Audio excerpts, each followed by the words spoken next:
ꯑꯩꯅ ꯈ꯭ꯋꯥꯏꯗꯒꯤ ꯉꯛꯄ ꯑꯃ ꯊꯨꯝꯁꯦ ꯂꯨꯄꯥ ꯂꯥꯛ ꯀꯌꯥꯒꯤꯅꯣ ꯇꯥꯃꯣ ꯂꯩꯔꯝꯕꯗꯣ ꯂꯥꯛ ꯑꯅꯤꯔ ꯅꯠꯇꯦ ꯃꯌꯥꯝꯅ ꯑꯣꯟꯅ ꯇꯩꯅ ꯎꯏꯕ ꯊꯨꯝ ꯀꯗꯥꯏ ꯆꯠꯈ꯭ꯔꯦꯕ ꯊꯨꯝꯁꯦ ꯀꯩꯗ ꯁꯤꯖꯤꯟꯅꯒꯦꯕ ꯊꯨꯝꯁꯦ ꯄꯣꯄꯤ ꯊꯥꯕꯗ ꯁꯤꯖꯤꯟꯅꯩꯌꯦꯕ ꯑꯗꯨꯒꯤ ꯑꯦꯁꯄꯦꯛ ꯌꯦꯡꯗꯕ ꯀꯩꯒꯤꯅꯣꯕ ꯃꯣꯏꯅꯗꯤ ꯑꯦꯁ ꯃꯤ ꯑꯃꯗ ꯊꯨꯝ ꯀꯌꯥꯝ ꯄꯤꯖꯈ꯭ꯔꯤꯒꯦ ꯑꯗꯨ ꯅꯠꯇꯦ ꯂꯩꯔꯤꯕ ꯊꯨꯝꯗꯣ ꯀꯗꯥꯏ ꯆꯠꯈ꯭ꯔꯦ ꯀꯗꯥꯏꯗ ꯆꯠꯈꯤꯅꯤ ꯌꯦꯡꯐꯝ ꯊꯣꯛꯇ꯭ꯔꯣ ꯊꯨꯝꯁꯤꯗꯤ ꯏꯁꯦꯟꯁꯤꯌꯦꯜ ꯏꯟꯒ꯭ꯔꯦꯗꯤꯌꯦꯟꯅꯦꯕ ꯉꯁꯥꯏꯒꯤ ꯄꯣꯄꯤ ꯊꯥꯕꯒꯤ ꯑꯗꯨ ꯑꯣꯏꯇꯥꯔꯒꯗꯤ ꯍꯧꯖꯤꯛꯀꯤ ꯂꯩꯔꯤꯕ ꯃꯌꯥꯝꯁꯤꯗ ꯀꯩꯗꯧꯔꯤꯒꯦ ꯍꯥꯏꯕꯁꯦ ꯑꯦꯁꯄꯦꯛꯇꯣ ꯑꯗꯨꯃꯥꯏꯅ ꯌꯦꯡꯕ ꯑꯃ ꯆꯪꯉꯦꯕ ꯑꯩꯈꯣꯏ ꯊꯨꯝ ꯑꯗꯨꯛ ꯂꯩꯈ꯭ꯔꯦ ꯍꯥꯏꯗꯨꯅꯗꯤ ꯌꯥꯔꯣꯏ ꯍꯥꯏꯕ ꯊꯨꯝ ꯀꯗꯥꯏ ꯆꯠꯈ꯭ꯔꯦ ꯑꯗꯩ ꯍꯧꯖꯤꯛ ꯑꯥꯗꯒꯤꯀꯣ ꯃꯣꯏꯒꯤ ꯀꯩꯅꯣꯒꯤ ꯆꯦꯡ ꯄꯤꯔꯛꯄ ꯃꯌꯥꯝ ꯃꯥꯡꯍꯟꯈ꯭ꯔꯦ ꯍꯥꯏꯔꯤ ꯃꯤꯇꯩꯒꯤ ꯀꯟꯇ꯭ꯔꯦꯛꯇꯔ ꯃꯌꯥꯝ ꯆꯦꯟꯅꯩ ꯍꯥꯏꯔꯤ ꯁꯤꯅ ꯀꯔꯤꯅꯣ ꯏꯀꯥꯏꯗ꯭ꯔꯣ ꯑꯩꯈꯣꯏꯗꯤ ꯏꯀꯥꯏꯖꯗ꯭ꯔꯥꯕ ꯁꯤꯒꯨꯝꯕ ꯃꯌꯥꯝꯁꯦ ꯑꯗꯨꯅꯤꯗ ꯑꯩꯈꯣꯏꯅꯗꯤꯀꯣ ꯁꯤ ꯃꯨꯟꯅ ꯌꯦꯡꯉꯒ ꯄꯨꯊꯣꯛꯄꯤꯌꯨ तसेंग है फैन क्लब लेब फैन क्लब सिंसे लाइक लाइसु हैबंगातने अदुना सिगी लेबाक सि खल्लगको ओजा बिमोल इनबियो ओजा बिमोल से तसेंग हाइतारगदि असिबाउदा लैगिबा कांग्रेस की एमपी मयामसिना nganगम चही गो निफु यांखै nganगुदि ओजा बिमोल हंद चही अमानि से ngamने हेंग्रबने याम थिने हेंग्रबने अदुना असिगुंबसिदि मांगहनिंदि हाबनिदा मरमदि करिगिनोदा मागी तोंगानबा पोदम खै लेरेबा हुजिक मा तोंगानबा डिसिजन अमना लौरको मतमदा माय मतु इनगदबा मी याम ले अदुनदि अमा खंदे सी अखोय उसे अदुना अखोय होजे एनी पॉलिटिकल पार्टी दे यावबदा लेबाक सिबु नुंसिबा सिंगसे चोंथोरगा थबा मा तब मतौ चागे होजे हम कना आइदि खल्लेबको अखोय हानगी बिरेन दे हम चैयेबा असने हंगत कांदा का चक हानद का थान होजिकति तम चा थकोय जु चलमाने ने आई ngasi चा थको यारद्रा हाइना आदि पारमसे लोबो मानजले हबा सी कनामदा कई ngang कईगिनो लो यानगरा बाबा स्मॉल मैटर के तुम हंजन हंजन चतपसी करीनो अदुई तागदी ngase aina haibdo hanada hanagi luchingba mathong nayam leiba manipur kannana ba thokcharam dumadi लौथोक्तब यादे हादना मानरगा लौथोक्रगा अतैसदे अखोय तोप ताहुरसि को हाइबगी पोदम खक लाप माल हेबा अदुबो मराइबा याम थीरिदि हजिक लम हेलिबो कुकी सिंगसिदि सुमलेप लेपते अखोय नबुदि ओइ हाना मितेगा खनरे हजिना तांकुल का खनरे नते मखोय दे अखोय स्टेट से थुगाइबने इंडिजिनस पॉपुलेशन जे मो अटैक तौरपने आइदे माने लोंनिंगे ममदि कैनो द मोय हजिक कैनो साइटा तमेंगलोंगी कांगोपी मनुंगदा लेंगमै साइटा करेगा मो अटैक तौरि हजिक ngasi को फोगचा इखाइदा तौरे हारे बोम कापसन बहौरे हारे अदनदि मोइसे यामना को साथीबा पोत अम ओइरे बौजिकसे अदन मसी हौजि अखोइ सीरियसली अखोइ खंदबा याद्रे अदुना मसी अखोइ इन आइसोलेशन दा ए सिदि तांगोल का तौनबने ना कोनि तुमिन लेबे यारोय लितान से अखोइ कैनो थंगनरी नत्रो तंपाका थंगर कदोइ नत्रो किता किलोमीटर मानि खक देवा नत्रो असि जे अखोइना सुम येंगग लेबदो अदुदि यारोय अदि मो मखोइ मखोइगी हौजि वारिबसे हौजि गोमेना करिगी थौसादबनो नाना तमा हौजाइदो लुपा 700 ता कैनो टिकेट के कैनो के भाड़ा ममल ओरेने गोमेन तुमि लेके गिनो अजि करिगु मखरदि तौबम थोक्तब्राबा अदे ngasa ai haijबदो इलीगल इमिग्रेंट चंगरिबे सिंगसे आईएस ऑफिसर क्या यावग्रे आईएफएस क्या यावग्रे को सर्विस क्या मी चंगथोक्रे अदुनदि मोइ ngaक्त ngaगिबदो न तौबो म यावरेबा अदुनदि फन्यामदा ऑर्डर तौथरगसुको तौगदब मीदुदि एग्जीक्यूटिव हेड सिंगदुदि मखोइना ओरपनिना मसी मोइना कैदौरगे हाबजे अखोइ चेक्सनबो मथौ तायेबा अदुना तसेंगना याम नुंगाइ कांग्रेसी मी मयाम थोलगको मरोइबा मी सिंग थोलगा अखोइ ngसागे अखोइगी को सि आइनारसी तौद्रिबोक्ति मितो खंदोक्त्रिबोक्ति कैनो तौरोइ गाइसे मितो कमाइना चंगिबनो हाबगी हिस्ट्री दो मुतंग नैनबियो अदु वेतारगदि नखोइगिसु तोंगानबा पॉलिटिकल डिसीजन अमै सोइदना लौबो ngमगद्राइन कले for the betterment of the state अखोइ मयाम जे पुंजन बम चांगे को अखोइ मयाम पुंजन बम चांगे वॉइस जे पुन्न लाउमिना बम चांगे बट सुमाइना ngसागी को इरेस्पेक्टिव ऑफ पार्टी एफिलिएशन लाइतबिद को ngसागी सुमाइ तौदना अखोइ मणिपुर जे कंदब सुंगाइ रे हान अहल लमन तरुक ताता गजो मसिदि सेमदोक्तब यारोय अदुगा नहान लेटपाव हौकिबना थीगिबा लिसिंग अनीगा क्यानो चनीरा चनी पाला अदु हौजि कराइदि चक्कर गैबजे अखोइ हंगुम थोयेब मोय अमुक डिस्पर्स तौग्रा बाबा जनरल पॉपुलेशन दा अदु तादि कमाइनो थीदौरे अदुना सिगुम्बा से अखोइ तोप सुंगा यादे अदुना तसेंगना अखोइ जे हौजि को मका थबक चथगदबनि अदुगा मसिदैसदा अखोइगी वॉइस दि इंडिविजुअल वॉइस दि कानदे अदुना पॉलिटिकल पार्टी अमना पिकअप तौबिरगा मसे अमो सोतिन होइगुम्बगी पार्टी ऑल इंडिया के ओइबको सिगुमना पिकअप तौबिरगा मसी याम तौबसे मथोक ताय अदु नत तारगदिको अखोइसे voiceless organi अखोइने सेजि खन्न नैने Rise national media दे ओपनति अखोइ सादे सुम पंगलाव लौनबोनी नेशनल मीडिया दा नैनेगिदबो याम कुइरे इरांग हरको मतमदा ओजा बिमोल नतना मणिपुर की इशू दा थेंगनबो ngambase kana legigeba अदुगी पोतो हुजु मांगसिनग्रेबा अदुनेबा कोइ क्वाइदगी नुवाइतबसे करिगिनो हाइबसे सी करिगी ओपन तौरगा थमदबनबा सिगी इशू मैम जाउ जिकु नैनबो याइना नहानगी कनो फॉरेनर मैम सफारिदिबो याम जाउ इशू नत्रो अखोई हूँ मनपुर की इशू मई लेना रिलेटेड वाफम अखोई ओजाबी मोल थमली वाफम मौत है लेबाक मियाम की खल फज वाफम थमली हेनमू ताना खर कुप्थना अतोप वाफम थमनी वाफम है ओजा थमी ओजा कमाय ओजा की मोत एम पी की वाखलों एम पी ने थमलीब पार्लियामेंट फौद इन पुथोली वाफम कदाई फौब लेबाक की कमाय येंबे खुरमजरी आइगा तमो सोतिन के केनो से सामाने असिबौता ऑनरेबल एमपी न पुथोइसे लेबाक की नत्ते हाबदि नत्ते लेबाक की ने अदुबु सगी मागी मरु ओइबा तौगदबा हदि मयाम अमको इशू मयाम अम लेबा मतम त करम इशू हाना पाइसी के हाबदो मदु संगे प्रायोरिटाइज तौम संगे मदु मंगने नहान आइना सिदैदा हागिबदो माना पुथोइबदु लाले हाब नते अदु पुथोक मतमदा हौजी हौजी करेन से पनबीरमद्रिब करिगिनो हाबने असी बौदा 2000 कनोदगी 23 की मार्च की चथरपसे 2024 दा मा भोट कारे संगरे इरांग से हरको मतमदा पार्लियामेंटरी को लेप की नंबर ओइबा माले दो अमुको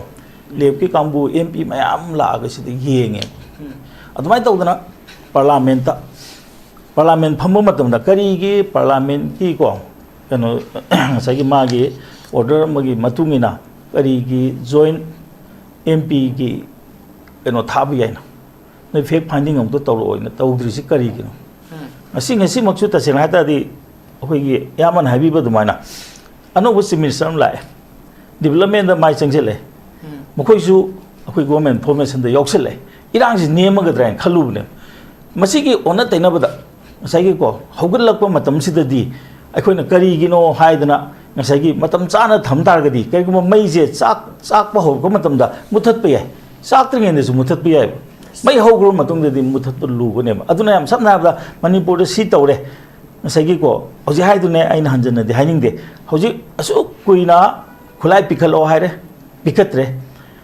ani national highway sing shape oibra oidre अखोई चतप याब्रे याद्रे मसी करिगिनो हाइबगी क्वेश्चन से अदि अतोपमना अतोप मयाम दि चली मसी सुम्बर लामब्रा हाइदना अखोई कमिटी एम सेम्बियो अखोई पार्लियामेंटरी टीम हम दे अखोई चसेना मणिपुर दे करिगी थादबनो हाइ तारगदी मतु खतन हौदोकु मतमदा मखोई इरांग सिनेमगिबो याय मरमदि कइनो दे मोइदि ओइदबो पादबदा को मचिन थीरगा तौबा ओइदबो ngangbनिना ए सिदि पार्लियामेंटरी टीम हम लाकदोरे अदुने ने लोइ लंबेन थटपदो लेपो हांगदो हाइबि याय अदि अतोपमना असम वांग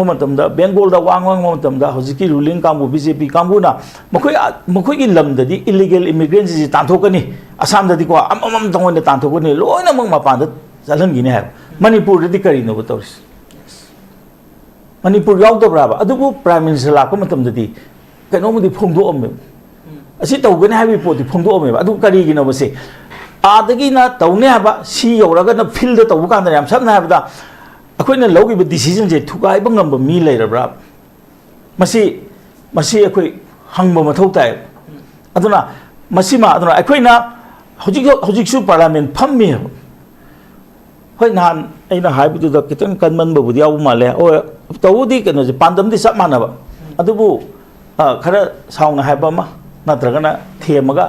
जंगजलो हाइबा मा मसीदि अखोइगी ओजागी मतुंग इलेब ओजाना छात्र ताको मतमदा थेमगा ताको मा हे नतु नत्रगदि नंग लेफलगा परा फादबगी सैना कलगा ताको मा असिदि खेनैयबको अदु तौददि अखोइना हाइरिबा अखोइगी लुसिंगबदुदा अखोइना तौहननिंगबदो तौबियो हाइबो वानेबा तसेंना हाइतागदि फरे आइजु मतम फंगदे तौबने ऐ होना जगे हाइतागदि अदु तसेंना हाइतागदि मसिगी एमपी बिमोलगी क्रेडिट सिदि कांग्रेस न लोगो यारोइब मरमदि कइनोदा हंदक उतखरबनेबा हंदक रूलिंग की माइकई लाइसे महेश्वर ने अदगी अखोगी को बसंत ने मबानी ने फंगिब भोट से tinjalaga asomna kangi block to na phangi ba bhot chen hele adunadi manipur sida kari gumba akoi unity si laiba taragadi politics di mamai olan mangamina haibdo madu mudi laiba aduga chatmina ba partner sing do madu intho ogadi madu ona te na ba lakane ba adu taragadi madu gi phom ma da handak lakpa matam sida handak ki laiba assembly election sida seat sharing tongna dana tawko matam dadi machi soidana awon ba purkani adubu aina ni haidana ai haidana dumai tawdana akoi gi kano sida pride haiba tare ko ang sai gi akoi chawthuk ma yaw gi dana thabuk si tawdaragadi amu akoina 2024 da utkiba akoi opposition unity do amu kai gi taragadi amu kana bu phangmoi aduna masigi podam le aduna han badadi han gi moina kano react to bu di kano yang pan hai ko akoi gi illegal immigrant ni matang du di ai MPP mol makna di hairam dabni na ai kano do na ai dum kano da haijege akoi gi MPP mol gi wa pham hai dan ko ai se da sum kan thai tawjege ba aduna nan ojab bi mol hai do lal hai nate khara hoji karen ori bse uthok piram kari gi dang to hoji akoi gi national highway da hoji kok chalan di ji kari gi nan su tawraga ano ba su gi rules ta ko nongmei se CRP ga BSF ko da thamni har ga hoji kok thamdri ji kari gi asage tawbu matamda ngarang nahan ge taw kan da ko akoi government gi site ge tholopda asa akoi ekano se special operation chathana ba thorang tawre adu gi matam lo nahana ultimatum pi gre na khulai thingal atra ge action lo ne tampa ke loi thinga kre moina kari gi thingal handa ge sigum mayam se masi khara puthok pa changi khoi manipur da hojik ko sanaribal lila mase akoi hojik kano da bharat ki chinba thungna khangan ba change ba manipur si tawre che aduna koina hage akoi ai samang hage bidi kari no haiba matam da masi darkar laibu mane na haibido madu gi wakhal lu laaga hojiki lairiba parliament session sida masi puthok piyo aduga parliamentary team mama lakpa yana na ba masi wa se hodok pirumu haibi se ai hamba round ai smai thamjage no jai to MP ne tawri bu se miyam ni tawda bu hen na to honding ba thabak khar du lai hai wa phum sing du ni jan thambi se ani su round je ke oja ke no miyam na public so popular na su thambi ke bi miyam ge public opinion miyam ma oja gi matang da pi ri sing je kamai ek to ni mu kamai to gon khande maram di kaino da koi no kila moina koi ga samna da political party se leite number 1 mo koi na yam kana ngangi do ai ta moi ge party da lagai so bu convince wa ngangi moi pick up to bi de akoi na piri bo posi ka nam ta na kari no khangdi yes hande moni pir ko matam da comment pi da MPP mol si bo outer gi MP ra na hangi mo koi gi wakhal le kenom to ri manipur se apun bane habji kaw re sima atopa mana hande ki his government se sahi ani pam tamani pale government se history um tang yeng se hamba tam duma thabak khara tor ko matam da covid lakre covid lor matung da ne ba hani gi yam luri se government gi lead tori ba mi do adu gi makha yam pole x sem na lead tori ne kai gi torung ge ate di khangdre reserve forest ta lana toksalamba ma ta thongna bo na mi magi matam da center gi aya ba kari darkar legi immigrant khan ba horome na let ba hokim na chairman of the lising ani hena detect to group natro kun tara kun khaktang da adu dagi natro moi tawrei je adu gi detect to gi mayam do ji krai jakre gi popi thinge adu na di kari no bire lokthok ri je kari no ha ma matam da ko popi thamin na ba illegal immigrant sing do aduna plan tawraga lokthok pani haibasida hojik aduda tara ane yam phajana tawrumina thaba kana na mating pange ma pam de ma tro mo thabuk di maka cha thongna hai ji hojik hai ji kari gino asem darkar leba adi atopa mana akoi manipur da yamna neutral level political party musange sangbasi kai kana no hai matam da ngasa no na su yamna su habi gre ko kerala da kana na pange le party na pale CPIM na congress dum le ada ke su samina de akoi manipur da adu mo puthok pudi kari kai ge masi gi am darkar ji kari no hai matam da ko ngarang diam nungsi ngasai ko akoi gi popular su yawi wa budi ngang de adi khoi inau nikel chawe moni am nungsi na ko lepak sigi dong ta khallaga sumai dong illegal immigrant se khangdok tragadi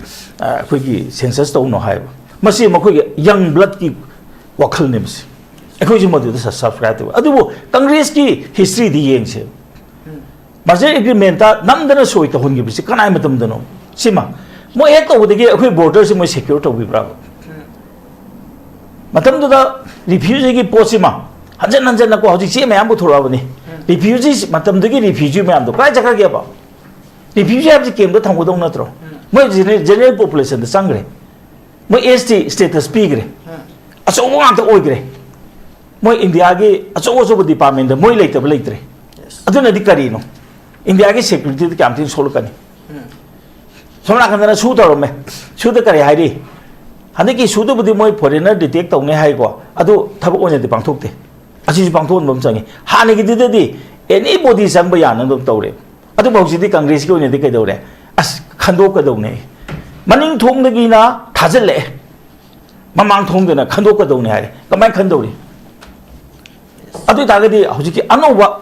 congress ta yaujari ba le ba ko ta sing na nung siri ba sing se asina congress ki history ne ne bio ai je history ne na bio history ne na tra di yaro ada ai ta rum ka dai jum hai na MPP mall se mai mafam ji onare mai platform onare kari gi asi da sangu bu noi machin men gi ni soi dra ma mam di kai gi no outer se kana na bot ha dra ka bu no khoi gi outer da salliba manipur gi ngai khoi gi pamon ha bidam sum me CPI kalba ma phom ma kuki ya ba se 99% thada gram ne so na pur site kampu pi de ngam de kampu pi de no ne hele BJP ne hele asi thada gram ni na ma je kuki ne smai to le na ngam ji ma sung ngam mo ya ba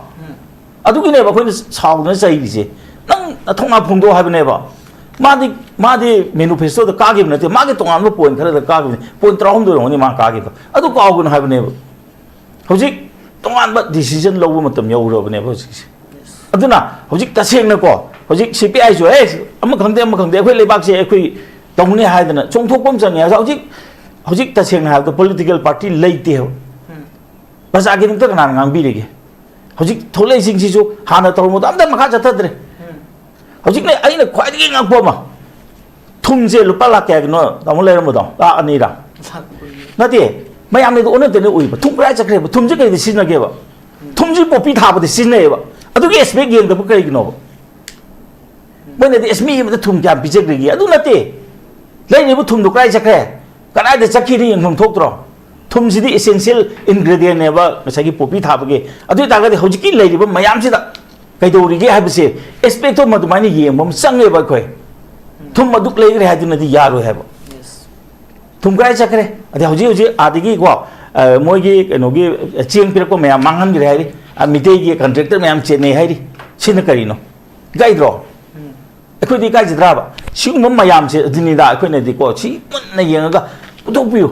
ta sin hai ga di akhoi gi di fan club ai nam lai re ba fan club sing se lai su hai wa ta ne aduna si gi lebak si khal ga ko oja bi mol in bio oja bi mol se ta sing hai ta ga di si bau ta lai gi ba congress ki MP mayam china ngangam chai go ni fu yang khai ngang bu di oja bi mol han da chai ama ni se ngang ne hen ga ba ne yang thi ne hen ga ba ne aduna asi gum ba si di manghan ning di ha ba ne da mam di kai gi no da ma gi tongan ba po dong khel le re ba hujik ma tongan ba decision na lo ko matam da mai matu in ga da mi am le aduna di ama khangde si akhoi u se aduna akhoi hoje any political party de yaw da lebak si bu nung si bu sing se chong thoro ga thaba ma taw cha ye hoje am kana ai di khal le bu ko akhoi ga han gi biren de am chai ye ba hangat kan da ga cha han ga da hoje ti tamo sa thak ju salama ne ai ngasi sa thak ko ya ra hai na di pam se lobo man se le ba si kanam da kai ngang di kai gi no lo ya na ga ba ba small matter gi dum tu hanjan chat pa si kari no adu ta ga di ngasai ai na hai bu do hana gi luching ba mathong nam lai ba manipur kan na ba thok charam ba du ma di lok thok ta ba ya de ha da man na ga lok thok ra ga ate ji de khoi to ko ta hu ri si ko ha bi gi podam ko lak ko ma le ha ba adu bo marai ba yam thiri di hojik lam heli ba kuki sing si di sumle blep te akhoi na budi oi hana mitei ga khanare hojina tangkul ga khanare natte mkhoi de akhoi gi state chi thuai ba ne ba indigenous population je mo attack tor pa ne ai de mane long ning ꯃꯔꯝꯗꯤ ꯀꯩꯅꯣꯗ ꯃꯣꯏ ꯍꯧꯖꯤꯛ ꯀꯩꯅꯣ ꯁꯥꯏꯠꯇ ꯇꯃꯦꯡꯂꯣꯡꯒꯤ ꯀꯥꯡꯄꯣꯛꯄꯤ ꯃꯅꯨꯡꯗ ꯂꯤꯌꯥꯡꯃꯩ ꯁꯥꯏꯠꯇ ꯀꯔꯤꯒ ꯃꯣꯏ ꯑꯦꯇꯦꯛ ꯇꯧꯔꯤ ꯍꯧꯖꯤꯛ ꯉꯁꯤ ꯃꯛ ꯀꯣ ꯐꯧꯍꯛꯆ ꯏꯈꯥꯏꯗ ꯇꯧꯔꯦ ꯍꯥꯏꯔꯦ ꯕꯣꯝ ꯀꯥꯞꯁꯤꯟꯕ ꯍꯧꯔꯦ ꯍꯥꯏꯔꯦ ꯑꯗꯨꯅꯗꯤ ꯃꯣꯏꯁꯦ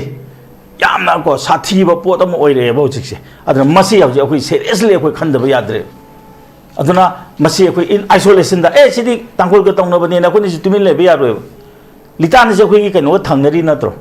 ꯇꯝꯄꯥꯛꯀ ꯊꯪꯅꯔꯛꯀꯗꯣꯏ ꯅꯠꯇ꯭ꯔꯣ ꯈꯤꯇꯪ ꯀꯤꯂꯣꯃꯤꯇꯔ ꯑꯃ ꯑꯅꯤꯈꯛꯇꯒꯤ ꯋꯥ ꯅꯠꯇ꯭ꯔꯣ ꯑꯁꯤꯁꯦ ꯑꯩꯈꯣꯏꯅ ꯁꯨꯝ ꯌꯦꯡꯉꯒ ꯂꯩꯕꯗꯣ ꯑꯗꯨꯗꯤ ꯌꯥꯔꯣꯏꯕ ꯑꯗꯒꯤ ꯑꯃꯨꯛ ꯃꯈꯣꯏꯒꯤ ꯍꯧꯖꯤꯛ ꯋꯥꯔꯤꯕꯁꯦ ꯍꯧꯖꯤꯛ ꯒꯣꯔꯃꯦꯟꯅ ꯀꯔꯤꯒꯤ ꯊꯧꯁꯥꯗꯕꯅꯣ ꯍꯥꯟꯅ ꯍꯧꯖꯤꯛ ꯍꯥꯏꯗꯣ ꯂꯨꯄꯥ 700ꯇ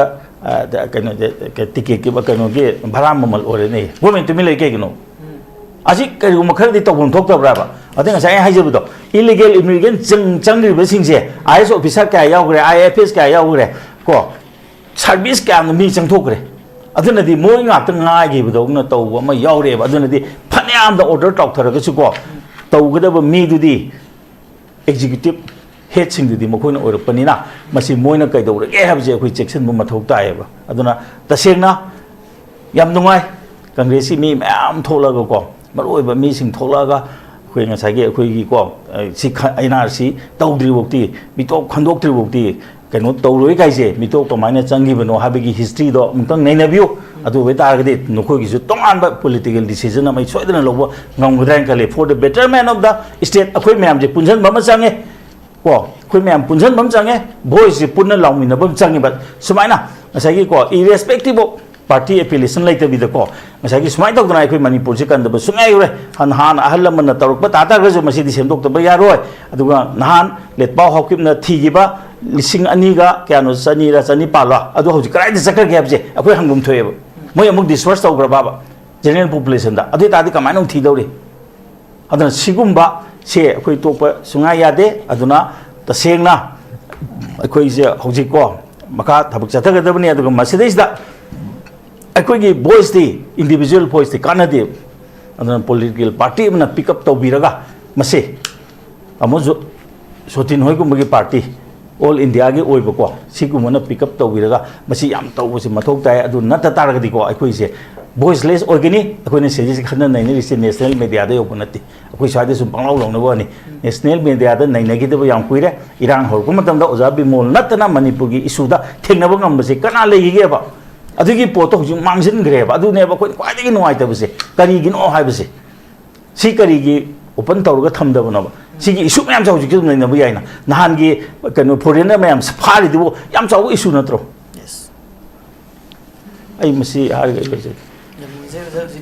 ꯍꯧꯖꯤꯛ ꯁꯦꯟꯇꯔꯅ ꯌꯦꯡꯂꯤꯕ ꯃꯤꯠꯌꯦꯡ ꯑꯗꯨꯒ ꯃꯅꯤꯄꯨꯔꯒꯤ ꯂꯩꯔꯤꯕ ꯂꯨꯆꯤꯡꯕꯁꯤꯡꯅ ꯇꯧꯔꯤꯕ ꯊꯕꯛ ꯊꯧꯑꯣꯡꯁꯤꯡꯁꯤ ꯀꯃꯥꯏꯅ ꯌꯦꯡꯕꯤꯌꯨ ꯃꯅꯤꯄꯨꯔꯤ ꯑꯃ ꯑꯣꯏꯅ ꯃꯅꯤꯄꯨꯔꯗ ꯂꯩꯕ ꯃꯤꯑꯣꯏ ꯉꯁꯥꯏ ꯑꯩꯅ ꯍꯥꯏꯖꯈꯤꯕꯗꯨꯅꯦ ꯑꯥꯗꯒꯤ ꯄꯤꯔꯛꯄ ꯗꯥꯏꯔꯦꯛꯁꯟꯁꯤꯡꯁꯤ ꯁꯤꯗ ꯄꯥꯡꯊꯣꯛꯇ꯭ꯔꯕ꯭ꯔꯥ ꯅꯍꯥꯟ ꯈꯕꯔꯗ ꯍꯥꯏꯔꯛꯄꯗ ꯑꯃꯤꯠ ꯁꯥꯍꯅ ꯃꯣꯏꯒꯤꯀꯣ ꯈꯨꯠꯂꯥꯏ ꯅꯨꯡꯂꯥꯏ ꯃꯇꯥꯡꯗ ꯏꯔꯥꯡꯁꯤꯒꯤ ꯃꯇꯥꯡꯗ ꯑꯀꯟꯕ ꯑꯦꯛꯁꯟ ꯂꯧꯈꯠꯂꯣ ꯍꯥꯏꯔꯦ ꯁꯣꯝ ꯅꯥꯀꯟꯗ ꯂꯥꯛꯄ ꯃꯇꯝꯗꯅ ꯃꯌꯥꯏ ꯆꯝꯈ꯭ರೆ ꯑꯗꯨꯒꯤ ꯏꯟꯗꯤꯀꯦꯁꯟ ꯑꯝꯇ ꯂꯩꯇ꯭ꯔꯦ ꯄꯣꯠꯁꯦ ꯑꯩ ꯉꯁꯥꯏ ꯍꯥꯏꯖꯕꯗꯣ ꯗꯤꯁꯤꯖꯟ ꯄꯥꯡꯊꯣꯛꯀꯗꯣꯏꯁꯦ ꯀꯅꯥꯅꯣ ꯍꯥꯏꯕ ꯃꯇꯝꯗ ꯑꯦꯛꯖꯤꯀ꯭ꯌꯨꯇꯤꯚ ꯍꯦꯗ ꯃꯌꯥꯝꯅꯦꯕ ꯑꯦꯛꯖꯤꯀ꯭ꯌꯨꯇꯤꯚ ꯍꯦꯗꯁꯦ ꯀꯅꯥꯅ ꯄꯨꯔꯤ ꯀꯣ ꯑꯦꯛꯖꯤꯀ꯭ꯌꯨꯇꯤꯚ ꯍꯦꯗꯁꯤꯅ ꯂꯣꯏꯅꯃꯛ ꯃꯥꯡꯍꯜꯂꯦꯕ ꯑꯩꯅ ꯍꯤꯟꯖꯥꯡ ꯑꯍꯥꯎꯕ ꯂꯩꯔꯛ ꯇꯥꯔꯒꯁꯨ ꯑꯩꯒꯤ ꯌꯨꯝꯗ ꯍꯤꯟꯖꯥꯡ ꯊꯣꯡꯕꯤꯒꯗꯕ ꯆꯥꯛ ꯊꯣꯡꯕꯤꯒꯗꯕ ꯃꯤꯅ ꯊꯨꯝ ꯌꯥꯍꯜꯂꯒꯗꯤ ꯑꯩ ꯀꯔꯤꯅꯣꯕ ꯑꯩ ꯆꯥꯗꯣꯏꯗꯣ ꯑꯗꯨꯅꯦꯕ ꯈ꯭ꯋꯥꯏꯗꯒꯤ ꯂꯨꯔꯤꯁꯦ ꯑꯩꯈꯣꯏꯒꯤ ꯁꯣꯁꯥꯏꯇꯤꯁꯤꯗ ꯃꯁꯤꯗ ꯑꯗꯨ ꯌꯧꯅꯗꯤ ꯁꯤꯗ ꯈꯟꯅꯕ ꯅꯨꯡꯉꯥꯏꯇꯦ ꯑꯗꯨꯅ ꯇꯁꯦꯡꯅ ꯍꯥꯏꯇꯥꯔꯗꯤ ꯑꯩ ꯉꯁꯥꯏ ꯍꯥꯏꯗꯣ ꯔꯤꯒꯥꯔꯗꯂꯦꯁ ꯑꯣꯐ ꯀꯣ ꯑꯩꯈꯣꯏꯒꯤ ꯄꯣꯂꯤꯇꯤꯀꯦꯜ ꯑꯦꯐꯤꯂꯦꯁꯟ ꯑꯅꯧꯕ ꯍꯧꯒꯠꯂꯛꯏꯕ ꯀꯣ ꯁꯤꯒꯤ ꯃꯤꯔꯣꯜꯁꯤꯅ ꯑꯩꯈꯣꯏꯒꯤ ꯃꯅꯤꯄꯨꯔꯁꯦ ꯀꯩꯗꯧꯁꯤꯒꯦ ꯀꯃꯥꯏꯅ ꯀꯟꯁꯤꯒꯦ ꯍꯥꯏꯗꯅꯀꯣ ꯆꯨꯟꯖꯟꯅꯕ ꯃꯇꯝ ꯁꯤ ꯆꯞ ꯆꯥꯔꯕꯅꯦꯅ ꯈꯜꯂꯦ ꯑꯗꯨ ꯅꯠꯇ ꯇꯥꯔꯒꯗꯤ ꯍꯟꯗꯛ ꯏꯁꯨ ꯃꯥꯡꯈꯤꯅꯤ ꯏꯁꯨ ꯃꯥꯡꯈꯤ ꯇꯥꯔꯒꯗꯤ ꯏꯂꯦꯛꯁꯟꯗ ꯄꯩꯁꯥꯅ ꯆꯠꯈꯤꯅꯦꯕ ꯏꯁꯨꯁꯤꯅꯕꯨ ꯍꯤꯡꯉꯒꯗꯤ ꯄꯩꯁꯥꯒꯤ ꯃꯌꯥꯏ ꯆꯝꯃꯛꯀꯅꯦꯕꯀꯣ ꯑꯗꯨꯅ ꯏꯁꯨꯁꯦ ꯑꯩꯈꯣꯏ ꯐꯖꯅ ꯆꯦꯛꯁꯤꯟꯕ ꯇꯥꯏ ꯑꯗꯨꯅ ꯏꯁꯨ ꯃꯥꯡꯍꯟꯗꯕ ꯇꯥꯏ ꯑꯩꯈꯣꯏꯒꯤ ꯃꯦꯟ ꯏꯁꯨ ꯃꯌꯥꯝꯗꯣ ꯌꯥꯝ ꯁꯝꯅ ꯍꯥꯏꯕꯗ ꯉꯁꯥꯏꯒꯤ NRCꯁꯤꯁꯨ ꯋꯥꯟ ꯑꯣꯐ ꯗ ꯏꯁꯨꯅꯤꯗꯅ ꯑꯗ ꯉꯁꯥꯏ ꯇꯥꯃꯣꯅꯁꯨ ꯍꯥꯏꯕꯤꯗꯅ ꯐꯣꯔꯦꯅꯔ ꯑꯦꯛ ꯍꯥꯏꯕ ꯑꯃ ꯂꯩꯌꯦꯕ NRC ꯋꯥꯠꯇꯣꯛꯈ꯭ꯔꯕ ꯗꯤꯇꯦꯛ ꯇꯧꯔꯤꯕ ꯐꯣꯔꯦꯅꯔꯁꯤꯗꯤ ꯃꯄꯥꯟꯗ ꯊꯝꯈꯤꯗꯕ ꯀꯔꯤꯒꯤꯅꯣ ꯑꯗꯨ ꯅꯠꯇ꯭ꯔꯒꯅ ꯀꯗꯥꯏꯗꯅꯣ ꯀꯩꯅꯣꯐꯧ ꯊꯝꯈ꯭ꯔꯦꯅ ꯃꯤꯖꯣꯔꯥꯝꯐꯧ ꯊꯝꯈ꯭ꯔꯦꯅ ꯃꯣꯏ ꯀꯦꯝꯇ ꯇꯧꯔ ꯃꯄꯥꯟ ꯍꯦꯟꯗꯣꯛꯀꯅꯨ ꯅꯈꯣꯏ ꯀꯔꯕꯥꯔꯒꯤ ꯊꯕꯛ ꯇꯧꯒꯅꯨꯕ ꯑꯊꯤꯡꯕ ꯄꯤꯈ꯭ꯔꯦꯅ ꯑꯩꯈꯣꯏꯁꯤꯗꯗꯤ AST ꯑꯣꯜꯍꯜꯂꯒꯀꯣ ꯑꯩꯈꯣꯏꯒꯤ ꯃꯊꯛꯇ ꯐꯝꯍꯟꯈ꯭ꯔꯦꯕ ꯀꯔꯤꯅꯣꯕ ꯁꯤꯗ ꯑꯩꯈꯣꯏ ꯇꯧꯔꯛꯀꯗꯧꯔꯤꯁꯤꯕꯣ ꯑꯗꯨꯅ ꯃꯁꯤ ꯑꯩꯈꯣꯏ ꯍꯥꯏꯕꯗꯗꯤ ꯂꯥꯏꯕ ko mit uselagi yengba matam de musa amamba ge amamba ngakta ne ko adubu maduna akhoi pungning halan badi ade akhoi hingba tai akhoi chakhot patai ko akhoi progress le batai aduna yam samna haibada अखोई की democracy से को parliamentary democracy से तसेंग हाय तागदी अखोई की मणिपुर दी ख्वादी की लाइबक थिबिनी अदो मरम दी पार्लियामेंट्री डेमोक्रेसी सिना ngसागी मनी पावर से हेंगल लेब को मरम दी करी नो अम खक्तंग ngसागी माई मागी कानन बहुत कानन होनर को मतम लेबा की थबक तो से हंदरे अदुना अखोई पॉलिटिकल सिस्टम से अखोई खरा छेनब को मथौ का इलेक्टोरल रिफॉर्म दरकार ले अदुना ngसागी अखोई इलेक्टोरल रिफॉर्म से खनब मतम दा हौजिक यावरे हौजिक खरा यावरीदरा ngसागी इलेक्टोरल रिफॉर्म सिदा अखोई नोटा आइना अमले में याम फगदो माले नोटा से अर्थ थोकते नोटा ना हेलगदी मदुदा लेमिनरिब कैंडिडेट मैम दो सही तरह भोट लेप यारो काइना थिंग पीरगदी खर फगदब अदे अखोइसु नोटा थादनिंगदब अदना हौजिकती अम खंगदे फगेरा फरोइरा थागलेब कैंडिडेट सिदा बो थादबि हाइनबिसिम अखोइदे लेब मरमदि थादरुद्रगसु अम खतंग थादबद कादोरि अदना याम समना हाइबदा मसी की कैनोसे फगतनबा तौसी हातागदी इराय लाइबनी अदु अनम मतमददी मसे फत्तबा ngसागी को एक्सप्लॉइट तौना हेंजलेबा अदुना इकोन गोबंद करी हाइरे politics is the last refuge of आइदो हानिंद्रे को स्काउंड्रेल हाइदो स्काउंड्रेल मयाम की चंगजेबम जे पॉलिटिक्स ने हाइबदो मधु की पोत मथंगा ओंथोकम चंगेबा पॉलिटिक्स के ख्वाइदिगे वांगबा ख्वाइदिगे फब मीना चंगदबा मसी मफमनी हाइबदो खंगनबा म चंगेबा अदु नत तारगदी इकोइ तौरिसिन Project ngसागी ओजा बुलान हंगेबा कांग्रेस ना इनवाइट तौरगदी लाखदा अदु की दे आई मोय आई सिद आई हाइनिंग दे तौने नंबर कांग्रेस जी कांग्रेस कनो जे ऑफिस से कनान मुनबद कनान कनगे हाइबदो ओंता हंगबियो को कना करम उकिल ना कनगे दो ओंता हंगबियो असेंबली इलेक्शन कांग्रेस खरा कारनी जत जत लाखन यम नुवाइजे